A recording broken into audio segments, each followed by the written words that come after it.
యేసుక్రీస్తు నామంలో మీ అందరికీ వందనాలు, శుభములు తెలియజేస్తున్నాను. అదే విధంగా యూట్యూబ్లో చూస్తున్న మా ప్రియ సహోదరులు, ఆత్మీయ బిడ్డలు, మమ్మల్ని ప్రేమిస్తున్న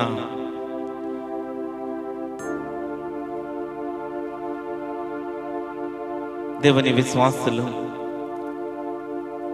అందరికీ సంఘపక్షముగా, రాఫా రెవెన్యూ మినిస్ట్రీ పక్షంగా వందనములు, శుభములు తెలియజేస్తున్నాను.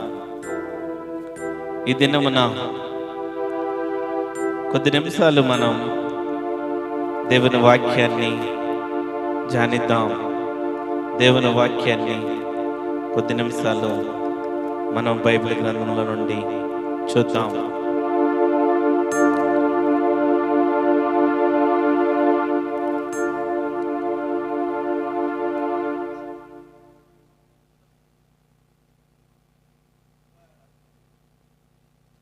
Thank you, Jesus. Thank you, wonderful Holy Spirit.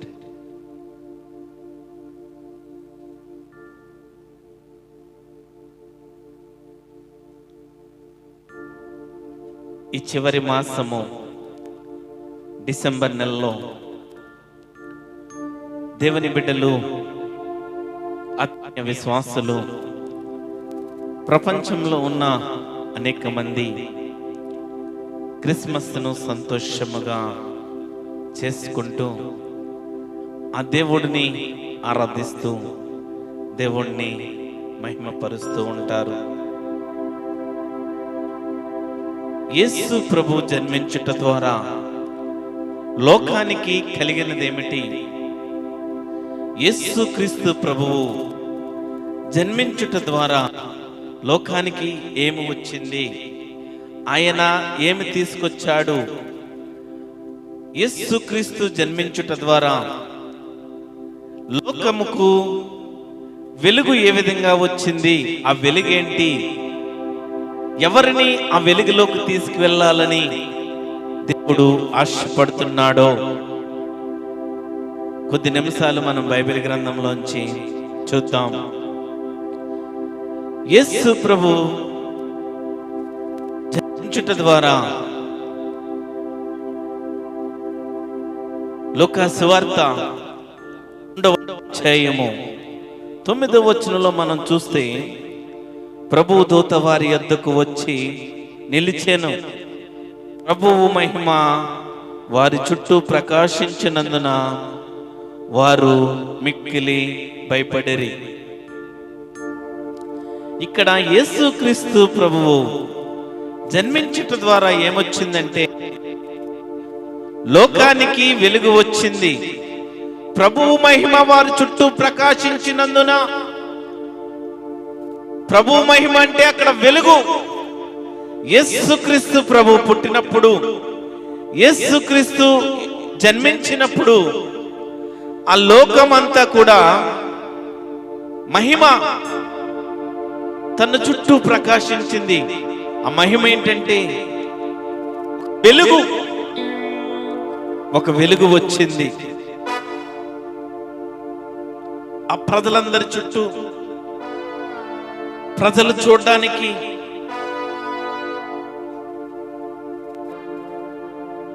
చుట్టూ ప్రకాశవంతమైన కాంతి, ఒక వెలుగు వచ్చింది.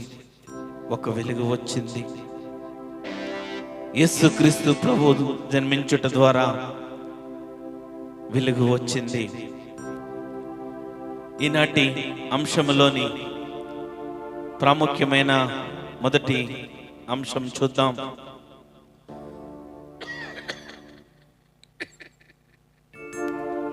అపోస్తుల కార్యములు 26వ అధ్యాయము 22వ వచనం చూస్తే, అయినను నేను దేవుని వల్లైనను సహాయం పొంది నేటి వరకు నిలిచియుంటిని. క్రీస్తు శ్రమపడి మృతుల పునరుద్ధానం పొందువారిలో మొదటివాడొకటి చేత ఈ ప్రజలకును అన్ని జనులకును వెలుగు ప్రచురింపబోవునని ప్రవక్తలను మోషేయు ముందుగా చెప్పినవి కాక మరేమియు చెప్పక అల్పులకును గనులకు సాక్ష్యమిచ్చుచుంటిని. ప్రభువు పునరుద్ధానం ద్వారా వెలుగొచ్చింది. యేసుక్రీస్తు శ్రమపడి మృతుల పునరుద్ధానము పొందువారిలో మొదటి వాడగుట చేత ఈ ప్రజలందరికీ అన్యజనులకు వెలుగు ప్రచురించబోవునని ప్రవక్తలు ముందుగానే చెప్పారు. యేసుక్రీస్తు ప్రభు జన్మించుట ద్వారా లోకానికి వెలుగు వచ్చింది. ప్రభు పునరుద్ధానం ద్వారా వెలుగు వచ్చింది. ఆ వెలుగు అనేక మంది ప్రజలకు, అన్యజనులకు ఆ వెలుగుని ఇవ్వాలని దేవుడు వచ్చాడు. దేవుడు మానవ రూపిగా వచ్చాడు. ఈ వెలుగు ఎందుకు ఇవ్వాలని అనుకుంటున్నాడు? యేసుక్రీస్తు జన్మించినప్పుడు ప్రకాశవంతమైన ఆ వెలుగుతో పుట్టిన దేవుడు లోక ప్రజలందరికీ కూడా వెలుగునివ్వాలని, నశించిపోతున్న ప్రజలందరినీ వెలుగులోకి నడిపించాలని, పాప బంధకాల్లో, చీకటి బంధకాల్లో బాధపడుతున్న వారిని, ఇబ్బంది పడుతున్న వారిని వెలుగులోకి నడిపించాలి, వారికి వెలుగును చూపించాలి అని ప్రభువైన యేసుక్రీస్తు ఈ లోకానికి వచ్చాడు. ఈ లోకానికి రావడం వలన అనేక మంది ప్రజలు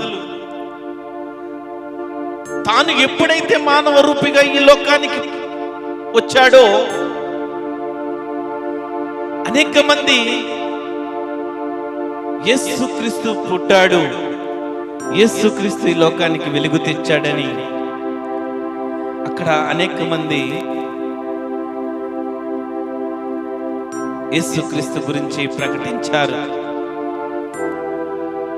ప్రభువు పునరుద్ధానం ద్వారా అన్ని జనులకు వెలుగునివ్వాలి, నశించిపోతున్న ప్రజలకు వెలుగునివ్వాలని ప్రవక్తలు ముందుగానే యేసుక్రీస్తు ప్రభు పుడతాడని పరిశుద్ధ గ్రంథము ద్వారా, పరిశుద్ధ గ్రంథంలో పరిశుద్ధాత్మ ప్రేరేపణ ద్వారా రాయబడింది. రెండవది కీర్తనల గ్రంథము 119వ అధ్యాయము 105వ వచనంలో మనం ఒకసారి చూస్తే, నీ వాక్యము నా పాదములకు దీపమును, నా త్రోవకు వెలుగునయ్యున్నది. ఇక్కడ ప్రభువు యొక్క వాక్యము ద్వారా వెలుగొచ్చింది. ఏం చెప్తున్నాడంటే, నీ వాక్యము నా పాదములకు దీపము, నా త్రోవకు వెలుగునయ్యున్నది. పరిశుద్ధ గ్రంథములోని వాక్యము, ఆయన వాక్యము మన త్రోవకు వెలుగై ఉన్నది. ఆయన వాక్యము మన పాదములకు దీపమై ఉన్నది. ఎందుకంటే ఎవరైతే దేవుణ్ణి ఆశ్రయించి దేవుని వైపు చూస్తారో, సమస్తాన్ని ఆయన చిత్తానుసారంగా జరిగిస్తారో, వారి జీవితంలో దేవుడు గొప్ప కార్యాలు చేస్తాడు. వారి జీవితంలో ఒక వెలుగు ఉంటుంది, ఒక వెలుగు ఉంటుంది. మూడవదిగా కీర్తనల గ్రంథము 118వ అధ్యాయము 27వ వచనం చూస్తే, యెహోవా దేవుడు, ఆయన మనకు వెలుగును అనుగ్రహించి ఉన్నాడు. ఆయనే దేవుడు, ఆయనే మనకు వెలుగును అనుగ్రహించాడు. ఇక్కడ యేసుక్రీస్తు పుట్టిన ద్వారా, యేసుక్రీస్తు జన్మించుట ద్వారా లోకానికి వెలుగొచ్చింది. అప్రకాశవంతమైన వెలుగు వచ్చింది. ఆ వెలుగు ఆయన పునరుద్ధానం ద్వారా అన్ని జనులను రక్షించడానికి, అన్ని జనులు వెలిగించడానికి ప్రభు పునరుద్ధానం ద్వారా వెలుగు కలిగించాడు. వెలుగును ఆయన వాక్యము ద్వారా, ఆయన ద్వారా వెలుగు కలిగింది. ఆయన ద్వారా వెలుగు కలిగింది. యెహోవాయే దేవుడు, ఆయన మనకు అనుగ్రహించి ఉన్నాడు. ఆయనే మనకు వెలుగు అనుగ్రహించే దేవుడు. ఈ వెలుగు ఎందుకొరకు? ఈ వెలుగు దేని కొరకు? ఎందుకు దేవుడు వెలుగునిచ్చాడు? ఈ వెలుగు దేని కొరకు? యోహాను సువార్త 1వ అధ్యాయము 9వ వచనంలో చూద్దాం. యోహాను సువార్త 1వ అధ్యాయము 9వ వచనంలో మనం చూస్తే, నిజమైన వెలుగు ఉండెను, అది లోకములోనికి వచ్చుచు ప్రతి మనుష్యుని వెలిగించుచున్నది. ప్రతి మనిషిని వెలిగించడానికి ఆయన ఈ లోకానికి వచ్చాడు. ఆ వెలుగును తీసుకుని వచ్చాడు. వెలిగించేది ఆయనే. ఆయన మాత్రమే. ఆయన జననం ద్వారా మాత్రమే, ఆయన జన్మించట ద్వారా మాత్రమే లోకానికి వెలుగు కలిగింది. ఆయన ప్రతి మనిషిని వెలిగించడానికి, పాప బంధకాల్లో ఉన్న ప్రజలను బ్రతికించడానికి, పాప బంధకాల్లో ఉన్న ప్రజలను రక్షించడానికి, పాప బంధకాల్లో ఉన్న ప్రజలను విడిపించడానికి దేవుడు ప్రతి మనిషిని కూడా, నశించిపోతున్న ఆత్మలన్నిటినీ కూడా రక్షించడానికి, వెలిగించడానికి దేవుడు యేసుక్రీస్తు ప్రభు జన్మించాడు. ఆయన ఈ లోకానికి రావడం వలన ఏ మనుష్యుడు కూడా నశించిపోవద్దు. ఏ మనుష్యుడు కూడా పాప బంధకంలో ఉంటూ ఆ నరకాగ్నికి పాత్రులవద్దు. ఏ మనుష్యుడు కూడా ఆ నరకంలో, అగ్నిగుండంలో, మండే అగ్నిలో బాధపడొద్దని యేసుక్రీస్తు అందరినీ వెలిగించడానికి వచ్చాడు. రెండవది, యోహాను సువార్త 12వ అధ్యాయము 46వ మనం చూస్తే, నా యందు విశ్వాసముంచు ప్రతివాడు చీకటిలో నుండకుండునట్లు నేను ఈ లోకమునకు వెలుగుగా వచ్చి ఉన్నాను. మానవులు చీకటిలో ఉండకూడదని, ప్రతివాడు కూడా చీకటిలో నిలిచి ఉండకుండానట్లు నేను ఈ లోకమునకు వెలుగుగా వచ్చాడు. యేసుక్రీస్తు ప్రభు జన్మించడం ద్వారా వెలుగొచ్చింది. వెలుగొచ్చి ఏం చేసింది? ఎవరు నశించిపోకుండా ప్రతి మనిషిని వెలిగించడానికి ఆయన వచ్చాడు. మానవులెవ్వరూ కూడా చీకటిలో ఉంటూ, చీకటి బంధకాల్లో ఉంటూ నశించిపోకుండా, అలాగ నిలిచి ఉండకుండా నేను ఈ లోకమునకు వెలుగుగా వచ్చి ఉన్నాను. మానవులు చీకటిలో ఉండకూడదని దేవుడు ఆ చీకటి బంధకాలను విడిపించాలని, ఆ చీకటిలో నుండి వెలుగులోనికి నడిపించాలని యేసుక్రీస్తు ప్రభు జన్మించాడు.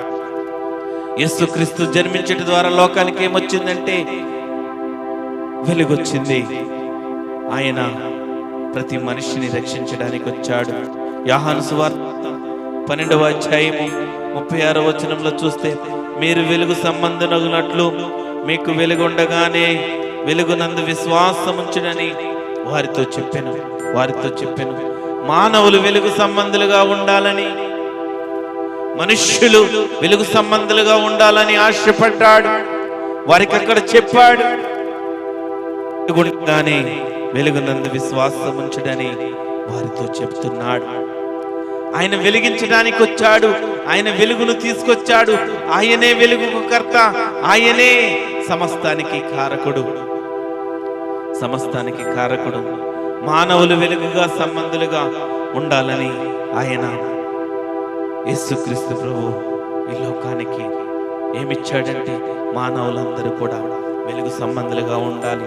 ఎవరు కూడా చీకటి సంబంధాలతో, లేకపోతే ఆరిపోతున్న దీపములాగా ఉండకుండా ఒక నక్షత్రము వలె, ఒక జ్యోతి వలె వెలుగుకరముగా ఉండాలని దేవుడు ఆశపడ్డాడు. కీర్తనల గ్రంథము 43వ అధ్యాయము. Thank you wonderful holy spirit. 43వ అధ్యాయము 3వ వచనంలో, నీ వెలుగును నీ సత్యమును బయలుదేరజేయము, అవి నాకు త్రోవ చూపును. అవి నీ పరిశుద్ధ పర్వతమునకును నీ నివాస స్థలమునకు నన్ను తోడుకొని వచ్చెను. నీ వెలుగును నీ సత్యమును బయలుదేరజేయును. అవి నాకు త్రోవ చూపును.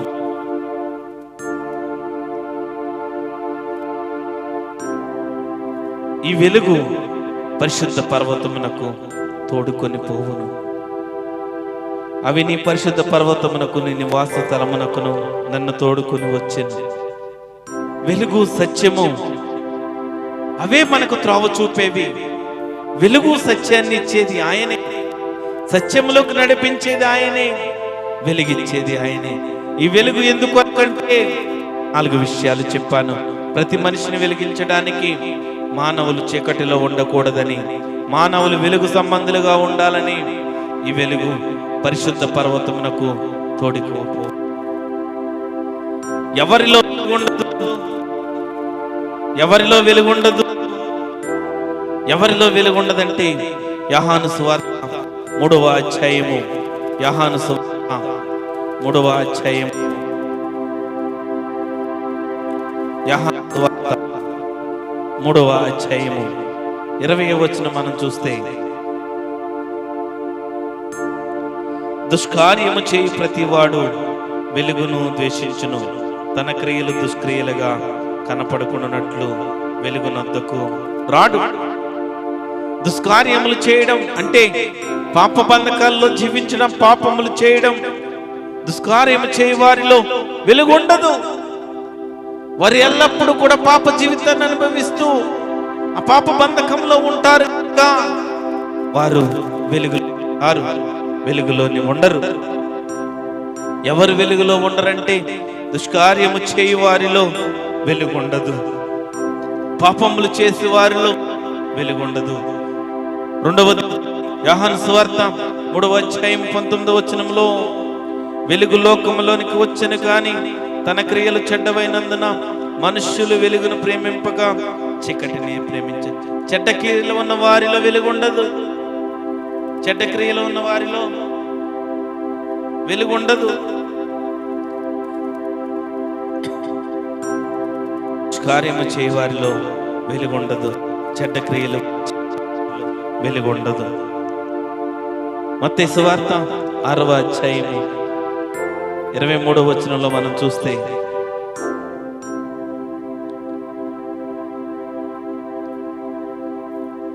నీ కన్ను చెడినదైతే నీ దేహమంతయు చీకటిమయముండును, నీలోనున్న వెలుగు చీకటి అయ్యుండనల్లా ఆ చీకటి ఎంతో గొప్పది. మన కన్ను చెడిందయ్యుంటే వారిలో వెలుగుండదు. మన కన్నులతో చేసే పాపము, కన్నులతో చూసే పాపము, ఆ పాప బంధకాల్లో మనముంటే మనలో వెలుగుండదు, మనలో వెలుగుండదు. యోబు గ్రంథము 18వ అధ్యాయము 5వ వచనం మనం చూస్తే,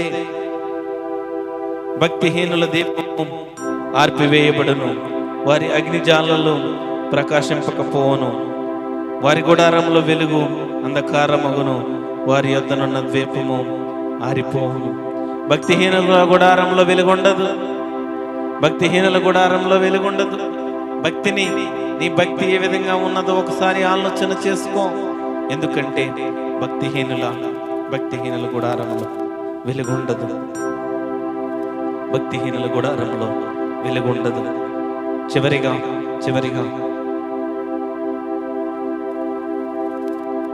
యోహాను రాసిన మొదటి పత్రిక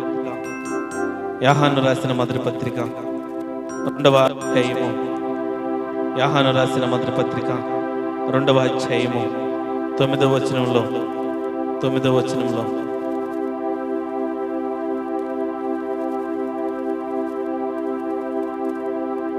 వెలుగులో ఉన్నానని చెప్పుకొనుచు తన సహోదరుని ద్వేషించువాడు ఇప్పటి వరకును చీకటిలోనే ఉన్నాడు. వెలుగులో ఉన్నానని తన సహోదరుని ద్వేషించువారు వెలుగులో ఉండరు. సహోదరుని ద్వేషించు వారిలో వెలుగుండదు, సహోదరుని ద్వేషించు వారిలో వెలుగుండదు. ఆయనే నిజమైన వెలుగు కనుక ఆయన దగ్గరికి వచ్చే ప్రతివాడును ఆయన వెలిగించడానికి సిద్ధముగా ఉన్నాడు. ఆయనే వెలుగు. యేసు ప్రభు జన్మించడం ద్వారా లోకానికి కలిగినది ఏంటంటే, యేసు ప్రభు జన్మించడం ద్వారా లోకానికి వచ్చింది ఏంటంటే వెలుగు వచ్చింది. ఆ వెలుగు ఎందుకు వచ్చిందంటే ప్రతి మనిషిని వెలిగించడానికి. మానవులు చీకటిలో ఉండకూడదని, మానవులు వెలుగు సంబంధులుగా ఉండాలని ఈ వెలుగు పరిశుద్ధ పర్వతమునకు తోడుకొని పోవును. ఎవరిలో వెలుగుండదంటే దుష్కార్యము చేయి వారిలో వెలుగుండదు, చెడ్డ క్రియలు ఉన్న వారిలో వెలుగుండదు, కన్ను చెడిన వారిలో వెలుగుండదు, భక్తిహీనుల గుడారంలో వెలుగుండదు, సహోదరిని ద్వేషించే వారిలో వెలుగుండదు. ప్రియ సహోదరి సహోదరుడా, యేసుక్రీస్తు ప్రభు జన్మించడం ద్వారా లోకానికి వెలుగును తీసుకొచ్చాడు. నశించిపోతున్న ఆత్మలను రక్షించడానికి, నశించిపోతున్న ప్రజలను రక్షించడానికి ఆయన వెలుగుగా వచ్చాడు. ఆ వెలుగును తీసుకుని మనల్ని వెలిగించడానికి, మనల్ని ఆ వెలుగులోకి నడిపించడానికి దేవుడు ఆయన మానవ రూపిగా వచ్చాడు. ఇంకను దేవుని వెలుగును చూడని ప్రజలందరూ కూడా దేవుని వైపుకి వచ్చి ఆ వెలుగులో నడిస్తే నిత్యరాజ్యంలో నీవు ఉంటావు. ఆ చీకటి బంధకాల్లో, చీకటిలో నువ్వు ఉంటే, ఆ పాప బంధకాల్లో నువ్వు ఉంటే, ఆ మండే అగ్నిలో నువ్వు కాల్చివేయబడతావు. ఆ మండే అగ్ని గంధకాల్లో, అగ్నిగుండములో నువ్వు కాల్చివేయబడతావు. యేసు ప్రభు జన్మించడం ద్వారా లోకానికి ఏం కలిగిందంటే వెలుగు కలిగింది.